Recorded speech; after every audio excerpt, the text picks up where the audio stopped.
nama aku Kelly, boleh dipanggil Kelly. Nah, buat teman-teman sebelum saya masuk nih ke materi, saya ingin kan karena berhubungan dengan yang sebelum-sebelumnya nih, ada saling berhubungan. Teman-teman sebelumnya yang hadir pada hari ini, minggu-minggu sebelumnya ada join nggak ya? Aku mau tahu dulu dong.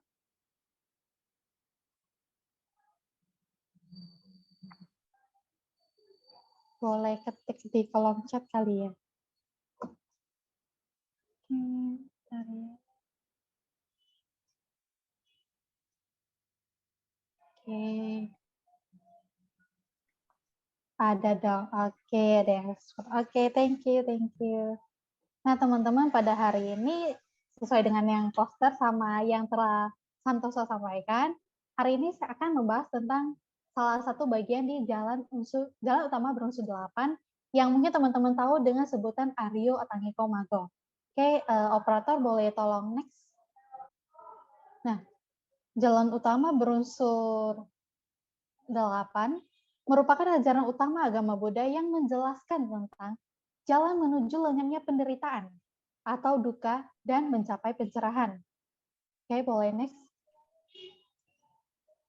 Jalan utama berunsur 8 terbagi menjadi maksud saya merupakan bagian keempat dari 4 kebenaran mulia. Di mana bagian pertama dari jalan utama berunsur 8 adalah pengertian benar akan keempat kebenaran mulia atau jalan tengah. Nah, jalan utama berunsur 8 seringkali dibagi menjadi 3 bagian. Terdapat 3 bagian di jalan utama berunsur 8. Yang pertama adalah sila atau kemoralan, yang kedua adalah samadhi atau konsentrasi, dan yang terakhir adalah ketiga, panya atau kebijaksanaan. Dan itulah yang akan saya bahas pada hari ini. Panya atau kebijaksanaan dalam bahasa Pali disebut panya, dan bahasa Sanskerta disebut prajna.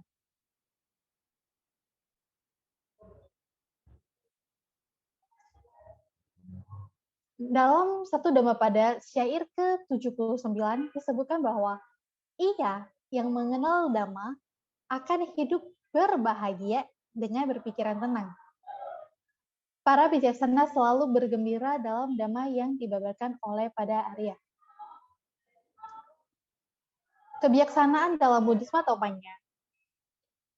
Di Mahavedala Sutta di Majjhima Nikaya memberikan petunjuk untuk memahami kata panya itu sendiri. Nah, secara etimologi, panya itu berasal dari dua suku kata, yaitu pa dan nya. Kata pa yang artinya tepat atau penuh, dan katanya yang berasal dari pajanyati untuk mengetahui atau untuk memahami. Sehingga secara harafiah, panya adalah untuk mengetahui atau untuk mengetahui secara penuh dengan tepat atau benar. Kebijaksanaan sendiri itu atau panya itu memiliki peran penting untuk mencapai pembebasan. Dalam jalan mulia berunsur 8, bagian panya mencangkup menjadi 2 bagian, yaitu pandangan benar dan pikiran benar. Nah, mungkin kalau dalam bahasa Indonesia terlalu asing, mungkin teman-teman tahu tentang samaditi dan sama sangkapah. Itu sama aja, pandangan benar dan pikiran benar. Di 3 jenis kebijaksanaan yang bisa kita peroleh terdapat menjadi 3 bagian. Melalui pikiran, cintamaya panya, melalui belajar atau mendengarkan dhamma, atau sutamaya panya, dan yang terakhir melalui pengembangan batin atau meditasi. Bawa namaya panya. Nah, melalui pikiran ini, sebelumnya dulu, Parta. Nah, kalau melalui pikiran ini, apapun yang kita pikirkan ketika kita dalam masalah, ataupun ada hal-hal yang mengganggu kita, percobalah, ataupun ada terjadi suatu masalah, mungkin perdebatan antara teman, antara sahabat, atau apapun itu, cobalah berpikir itu secara bijaksana. Memikirkan hal positif dan negatif. Lebih bijak dan mengurangi sifat egois masing-masing. Misal berantem sama temen nih, memutuskan untuk bertemu, untuk keluar bareng jalan-jalan. Kamu ini mau ke toko A, restoran A, sedangkan temennya kamu mau tokonya B, restoran B. Karena sama-sama memiliki pendapat yang berbeda, pikiran yang berbeda. Jadi mungkin ada sifat egoisnya manusia. Aku pengen yang ini nih, aku pengen ini, tapi saling berdebat. Jadi perdebatan itu hal yang kalau dari aku sendiri, hal yang besar dikecilkan, hal yang kecil dihilangkan. Jadi antara ada perdebatan yang hanya kecil ini masalah tempat, lokasi, pasti teman-teman sering ngerasain ya, gitu ya. Nah, melalui pikiran ini kita berpikir secara positif lebih bijaksana.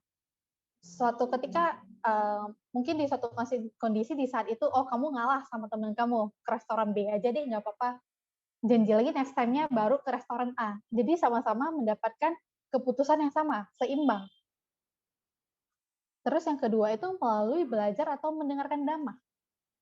Sutamanya panya. Belajar atau mendengarkan dhamma kalau untuk kondisi pandemi seperti saat ini ya susah ya. Kata orang sih susah, tapi teknologi sekarang sudah canggih. Saya juga melihat di mana-mana itu banyak sekali organisasi-organisasi lain, komunitas lain, banyak sekali melakukan Dharma Talk atau sharing-sharing secara online. Teman-teman yang belum bisa menghadiri, kayak sekarang nih, kita menghadiri secara online ya. Nah, mungkin teman-teman yang nggak bisa, viharanya masih pandemi, tertutup, belum buka untuk aktivitas, teman-teman boleh join belajar Dhamma itu secara online. Yang ketiga atau terakhir, melalui pengembangan batin atau meditasi. Teman-teman pasti sering kayak, aku di rumah belum ada kegiatan nih, tapi pengen keluar males. Pengen belajar Dhamma kadang merasa topiknya itu terlalu berat. Kadang bosen dengan topik tema yang itu-itu aja, contohnya karma, mungkin dana, gitu. Bosen. Mungkin ada teman-teman yang lebih suka praktek daripada teori. Teman-teman boleh melakukan hal bijaksana yang ketiga ini melalui meditasi. Meditasi ini bisa dilakukan di mana saja dan kapan saja dengan waktu yang berbeda-beda. Mungkin teman-teman ingin mencoba meditasi selama 5 menit is okay, setengah jam. Kalau yang belum terbiasa mungkin beberapa menit dulu dilatih dikembangkan dari yang beberapa menit menjadi setengah jam, kemudian bisa 1 jam, 1,5 jam, 2 jam, sebagainya. Daripada bosan di rumah cuma nonton, main game, nggak tahu apa-apa gitu kan. Nah, kayak teman-teman mikir bosen main game juga kadang kalau terlalu kelamaan main game juga bosen kan ya nggak sih? Kadang ada yang baca buku juga bosen. Kayak menurut aku itu kebijaksanaan yang ketiga ini, meditasi ini bagus banget untuk kita. Di mana juga saling terkoneksi dengan yang pertama dan kedua juga, pemikiran dan belajar mendengarkan dhamma. Meditasi, secara kita melatih meditasi berarti kita mengembangkan batin kita sendiri. Oke. Jujur saja, kalau dulunya itu aku orangnya lebih temperamen, ya meskipun saat ini mungkin memang temperamen juga, tapi sudah berkurang. Salah satunya itu yang aku ngerasain itu dari meditasi. Sedikit cerita ya teman-teman ya. Nah, awalnya itu aku orangnya nggak suka meditasi. Tapi di sini saya berlatih meditasi untuk kebaikan diri saya sendiri. Di mana meditasi yang telah saya lakukan selama ini berpengaruh besar, cukup besar dalam diri aku sendiri. Yang dari mudah emosi jadi berkurang, yang tidak sabaran menjadi lebih sabaran, yang ya kadang tidak bijaksana menjadi lebih bijaksana gitu sih. Nah, operator tolong next. Nah, oke. Pengertian benar. Pengertian benar juga mencakup ke dalam 4 hal ini. Itu yang pertama, 4 kebenaran mulia atau Cattari Arya Sakani, 3 cora umum atau tilakana, hukum sebab musabab atau paticca samuppada, dan yang terakhir hukum kama. Nah, Untuk ini saya tidak menjabarkan terlalu panjang ya, karena kalau terlalu lama juga kayak kalau terlalu membahas bagian-bagian dari pengertian benar ini nantinya jadi ke hal yang lainnya kalau misalnya terlalu detail ya. Oke. Jadi mungkin aku menyinggung sedikit tentang pengertian benar ini, di mana yang pertama itu pengertian benar yang mencakup tentang 4 kebenaran mulia atau Cattari Arya Sacani, di mana 4 kebenaran mulia itu di dalamnya terbagi menjadi 4 bagian lagi, yaitu kebenaran tentang adanya dukkha, kebenaran tentang sebab dukkha, yang ketiga kebenaran tentang lenyapnya dukkha, dan yang terakhir keempat adalah kebenaran tentang jalan berunsur 8 menuju akhir dukkha.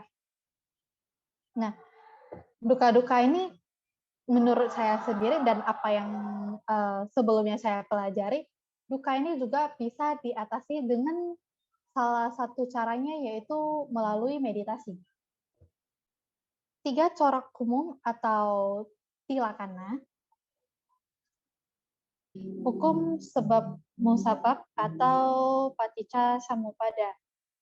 Nah, hukum sebab musabab ini, paticca samuppada ini merupakan hukum yang kalau teman-teman tahu itu ada gambar yang kayak roda itu, terus itu merupakan 12 rantai hukum sebab musabab yang saling bergantungan.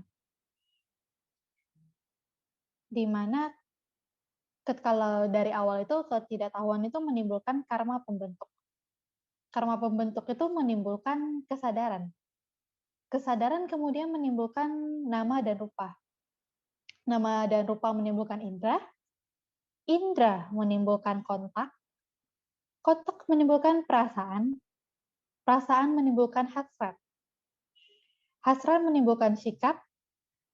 Hasrat menimbulkan sikap yang mencengkram. Sikap yang mencengkram menimbulkan eksistensi. Eksistensilah yang menimbulkan kehidupan, dan kehidupan menimbulkan penuaan dan kematian. Dan karenanya itulah penderitaan dan kesengsaraan, di mana hukum sebab musabab ini saling berkegantungan. Dan yang terakhir itu hukum karma. Kalau hukum karma ya teman-teman sendiri pasti semuanya sudah pada tahu ya. Saya jelaskan sedikit, hukum karma itu di mana seperti yang kita ketahui, hukum karma itu hukum yang apa yang kamu tanam, itulah yang kamu tuai. Di mana kalau kamu berbuat karma baik, yang akan kamu hasilkan itu berbuat karma baik juga, hasil dari perbuatan karma baik itu sendiri. Begitu juga dengan kebalikannya. Kalau kamu melakukan hal-hal yang jahat, hal-hal yang akan kamu dapatkan itu ya karma yang tidak baik juga. Dimana seperti kita menanam pohon apel. Nggak mungkin kan kita menanam pohon apel, tiba-tiba yang muncul itu pohon pisang. Jauh banget gitu kan. Oke. Pengertian benar ini saling berkoneksi juga. Pengertian benar mengakibatkan pemikiran benar. Sama diti dan sama sangkapa ini saling berhubungan. Karena itu, faktor kedua dari jalan utama ini memiliki atau mempunyai 2 tujuan. Yang pertama itu melenyapkan pikiran-pikiran jahat dan mengembangkan pikiran-pikiran baik. Apa sih bagian dari pikiran-pikiran baik itu sendiri? Nah, pikiran baik tersebut terdiri dari 3 bagian. Yang pertama itu nekama, yang kedua itu abhayapada, dan yang ketiga awihimsa. Nah, mungkin teman-teman asing nih, apa sih pengertiannya itu kok bahasa Pali? Saya kan baru belajar Dharma nih, saya baru mulai belajar, saya nggak tahu. Kayak teman-teman, saya jelaskan secara Indonesianya. Nah, pikiran baik terdiri dari menjadi 3 bagian. Yang pertama nekama.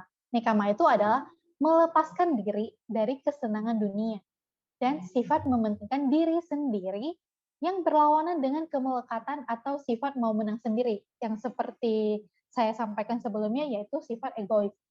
Melepaskan diri dari kesenangan dunia dan melepaskan sifat-sifat kemelekatan yang contohnya seperti sifat mau menang sendiri atau sifat egois tersebut.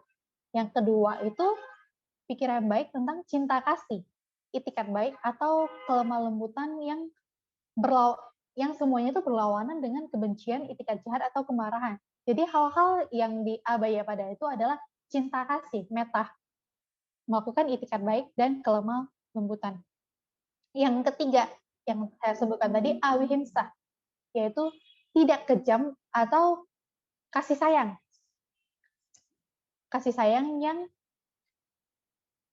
yang kalau misalnya di awihimsa itu tidak kejam atau kasih sayang. Yang pastinya perlawanan dengan kekejaman atau kebengisan, kalau teman-teman tahu. Oke, boleh next. Operator tolong. Oke, thank you.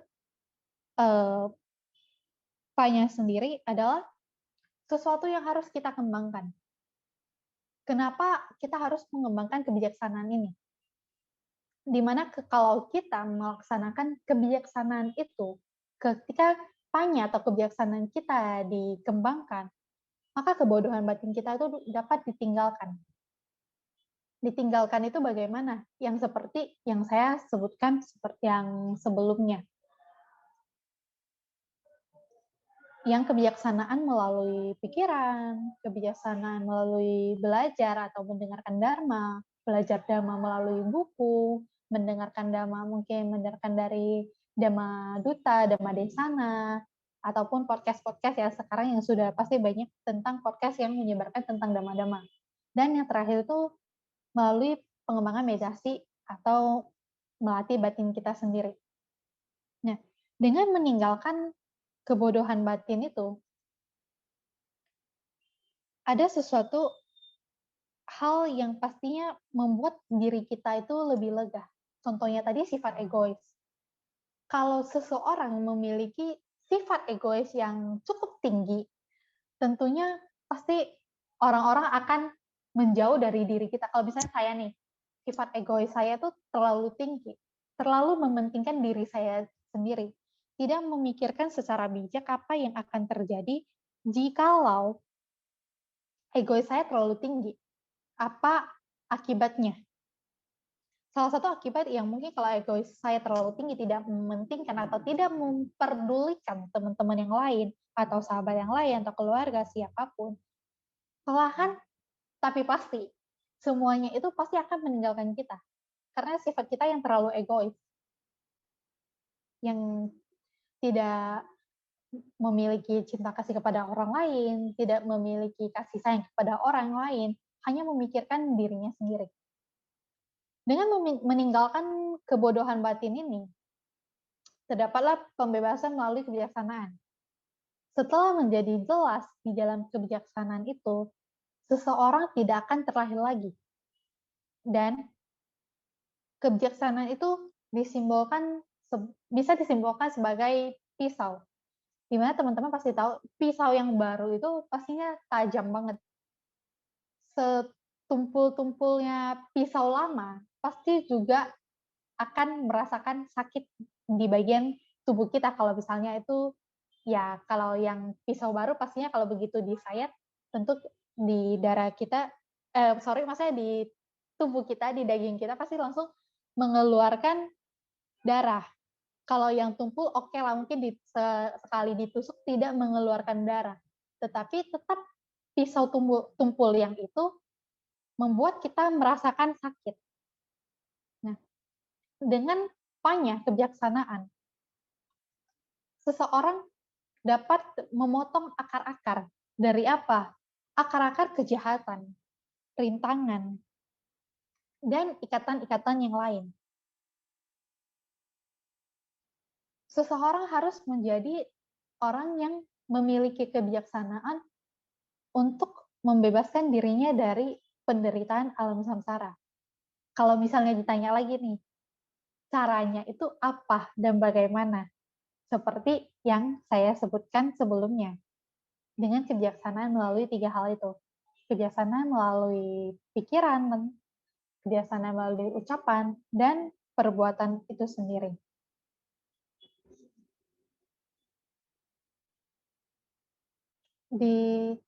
Kalau dari saya sendiri menyimpulkan bahwa kebijaksanaan itu sendiri merupakan suatu keistimewaan yang dapat kita pelajari di dalam Buddhisme ini.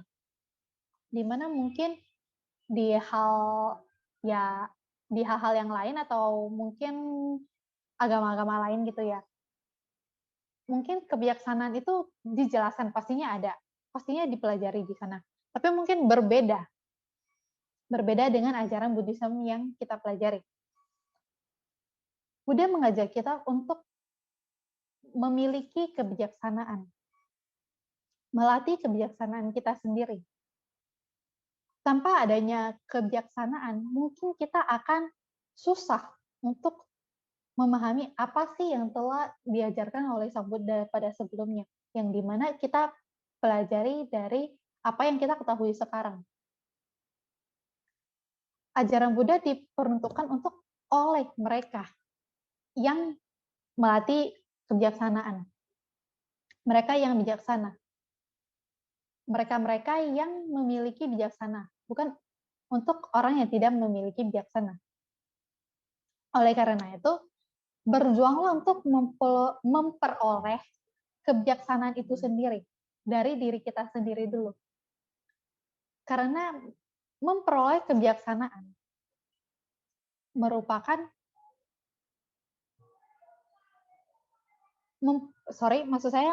untuk ketika kita memiliki kebijaksanaan, berarti kita memperoleh kebijaksanaan yang merupakan kebahagiaan. Dimana kalau kita bijaksana, apapun yang kita lakukan, baik melalui pikiran, melalui ucapan, dan juga perbuatan, hal-hal yang kita lakukan, hal-hal yang kita putuskan itu, apapun yang kita lakukan pasti dengan sudah melalui kebijaksanaan. Jadi hal-hal yang kita lakukan itu dapat menimbulkan kebahagiaan. Mungkin itu saja secara singkat yang dapat saya sampaikan pada yang NOS hari ini. Saya kembalikan kepada moderator kita, Santoso. Terima kasih, Anumodana. Anumodana sekali, terima kasih telah menyampaikan materi pada Young NWS kali ini. Oh iya, teman-teman, kalau kalian masih bingung atau ragu, kalian bisa menanyakan pertanyaan kalian. Nanti Cik Kelly sendiri yang akan menjelaskan. Tapi sebelumnya, aku juga punya pertanyaan nih, Cik Kelly. Waduh, apa tuh? Tapi sebelumnya saya minta maaf dulu ya, saya nggak bisa on cam, soalnya saya takut kalau saya on cam terus sinyalnya hilang semua, jadinya nggak bisa join. Oke, Cik Kelly. Udah apa-apa. Aku pengen nanya nih, gimana kita menerapkan panya dalam kita posisinya lagi sulit, kayak lagi ada masalah seperti itu, Cik Kelly? Ada masalah ya? Iya. Ini ada masalahnya gimana dulu nih sama teman? Anggap sama teman aja lah ya. Iya, yang biasa. Ya, kalau dari aku bagaimana menerapkan panya atau kebijaksanaan ketika kita dalam masalah, situasi masalah. Kalau untuk melakukan panya atau kebijaksanaan di setiap orang pastinya berbeda ya. Kalau di versinya aku, ketika aku memiliki masalah dengan teman, untuk menerapkan kebijaksanaan. Nah, kalau lagi ada masalah kan, ya namanya juga manusia. Pasti ada sifat egois mau menang. Aku nggak lagi berantem sama temen nih, ada masalah. Nggak mau ngalah nih. Sama-sama keras kepala, dua-duanya nggak mau ngalah. Oke. Terus ada juga kalau udah egois begitu, sama-sama nggak mau ngalah, pasti nggak mau ngomong nih. Pasti nggak ada yang mau minta maaf nih.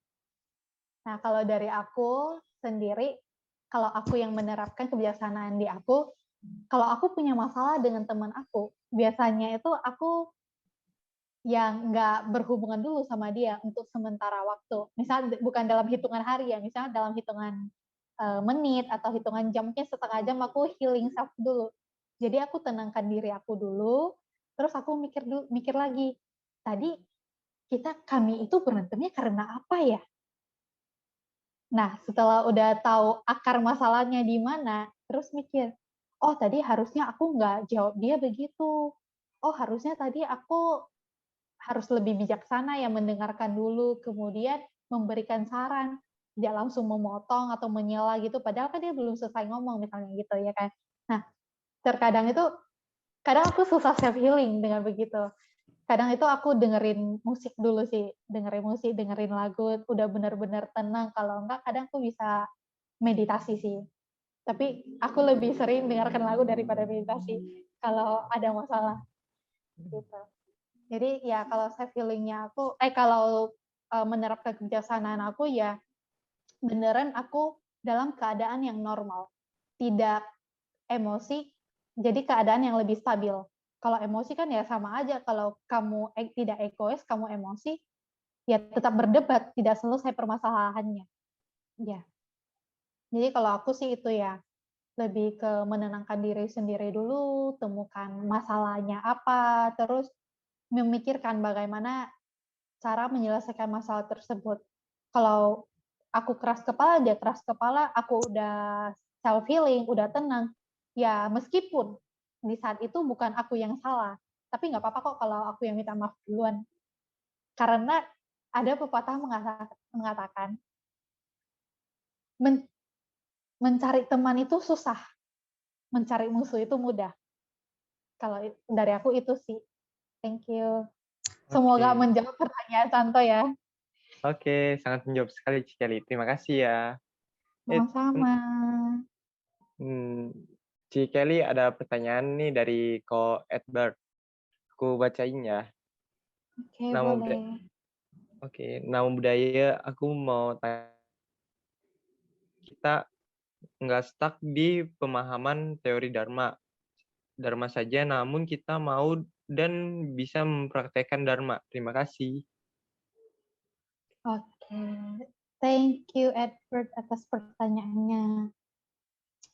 Oke, jadi pertanyaan lebih ke dia udah pertanyaan itu seseorang tersebut sudah mengetahui tentang teori Dhamma, tapi Iya, bagaimana cara mau dan bisa untuk mempraktekkan dharmanya ya. iya, Ci. Oke, kalau bisa, semua orang bisa mempraktekkan Dhamma kapan saja dan di mana saja. Tetapi yang susah itu kemauannya itu loh. Kemauannya itu tidak semua orang mau mempraktekkan. Ya nggak usah jauh-jauh ya, nggak usah jauh-jauh bahas dharma. Contohnya aja itu ke vihara.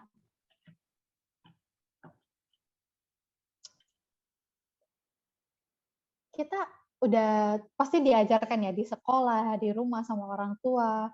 Ke vihara itu bagus loh. Bisa belajar dhamma di sana, bisa membantu di organisasi, berkegiatan sosial, menambah kalyanamita, segala macam. Kita tahu, ibaratnya itu kayak dharma. Kita udah tahu tuh dharmanya, udah diajarkan sama orang tua dan guru di sekolah mungkin sama teman-teman diajak, udah tahu. Tapi kemauan kita, kalau ibarat yang tadi pertanyaan itu mempraktikkan dharmanya ya. Nah, berarti kita udah tahu dharmanya itu misalnya dharmanya itu vihara. Terus apa namanya? Prakteknya itu kita harus ke vihara. Kemauan kita itu untuk ke vihara. Kemauan itu lebih ke dalam diri kita sendiri. Kalau bisa ke vihara ya pasti bisa dong, mau jalan kaki. Tujuannya ke vihara itu bisa. Maunya itu yang susah. Gimana caranya agar kita mau melaksanakan atau mempraktekkan dharma tersebut dari kita sendiri dulu. Harus ada kemauan dari diri kita sendiri dulu. mungkin yang seseorang itu lebih suka teori daripada prakteknya. Tetapi kalau misalnya kita cuma tahu teori doang, tetapi tidak mempraktekkannya, sama aja bohong. Begitu juga dengan sebaliknya. Tahu praktek tapi tidak tahu teori. Belum tentu semua yang kita, kalau kita tahu praktek tapi kita nggak tahu teori, jadinya tidak seimbang. Kita praktekkan, tapi kita tahu karena kita tidak belajar teorinya, kita nggak tahu apa yang kita praktekkan itu sebenarnya itu benar apa salah. Kalau dari sendiri, untuk mau mempraktekkannya itu, aku mikir dulu, oh aku udah tahu nih teori Dharma ini. Misalnya teori Dharma tentang dana, berdana. Oh teori Dharma berdana itu memberikan sesuatu yang kita punya kepada orang lain, membantu orang lain, membahagiakan orang lain. Salah satu cara simpelnya itu adalah tersenyum. Kita tahu teori dari dana itu kita tahu teori dana, tersenyum. Salah satunya memberi kebahagiaan kepada orang lain. Kalau kita nggak mempraktekannya, kita ketemu orang nih lewat tapi kita nggak tersenyum. Buat apa kita, ibaratnya buat apa kita belajar teori tapi tidak mempraktekannya, begitu juga kita mempraktekkan tapi nggak tahu teori.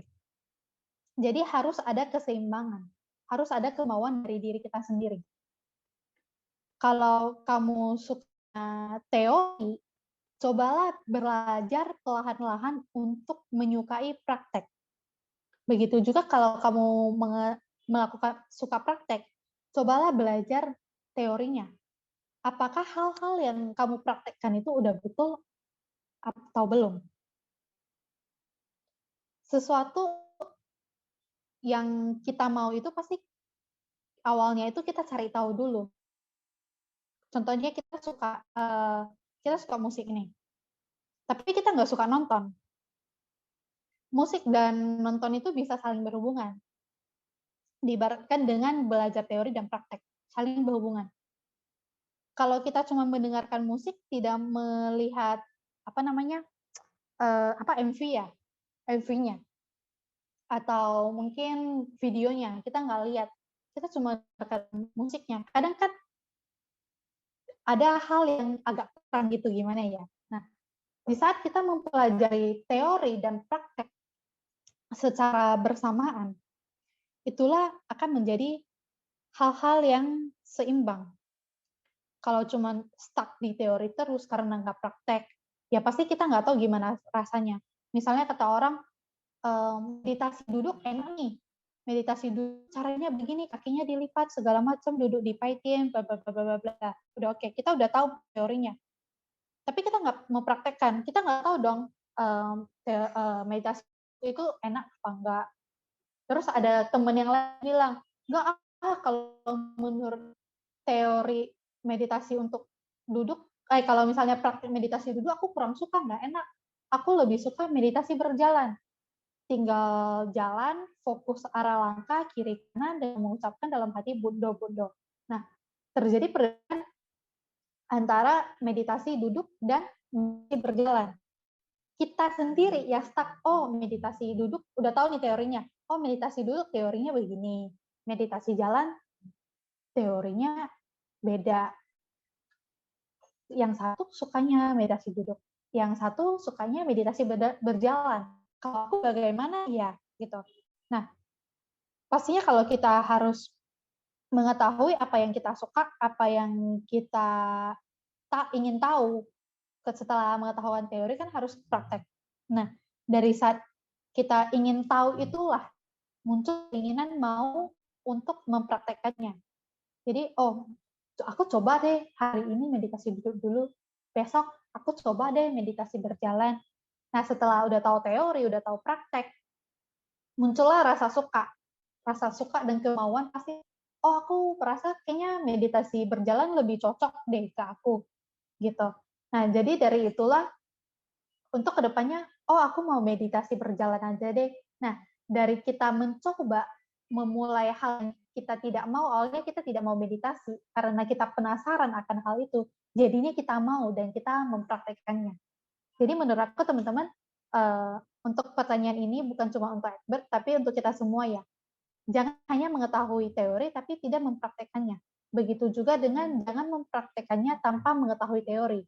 Karena hal yang tidak seimbang itu tidak bagus. Jadi saran dari aku sendiri sudah mengetahui teorinya, marilah kita mempraktekkannya. Kalau semoga jawaban dari aku menjawab pertanyaan dari Edward ya. Terima kasih. Oke, terima kasih Kelly. Semoga kalau Edward bisa terjawab ya pertanyaannya. Oke. Terima kasih untuk teman-teman yang sudah join di acara Young and Wise pada minggu ini. Jika ada kesalahan kata aku yang kurang berkenan, mohon dimaafkan. Dan untuk Cikeli juga terima kasih sudah menjadi pembicara kita hari ini. Oke, sampai berjumpa di Young and Wise 2 minggu ke depan. Goodbye guys. Thank you.